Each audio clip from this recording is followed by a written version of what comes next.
சின்ன இடை நீயும் தொட்டு சீண்டுவதில் நாணம் விட்டு நான் ஒரு கிறக்கத்துல கதை படிக்கிற நேரம்.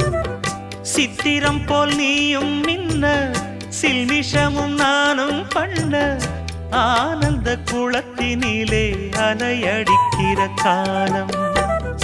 உன்னை எண்ணி ஏங்கி இருந்தேன் உன்னிடத்தில் என்னை இழந்தேன். கண்ணிரண்டும் பூத்து கிடந்தேன் கட்டில் வர காத்து கிடந்தேன். வாலிபம் தவம் இருந்த வேளை வந்ததையா.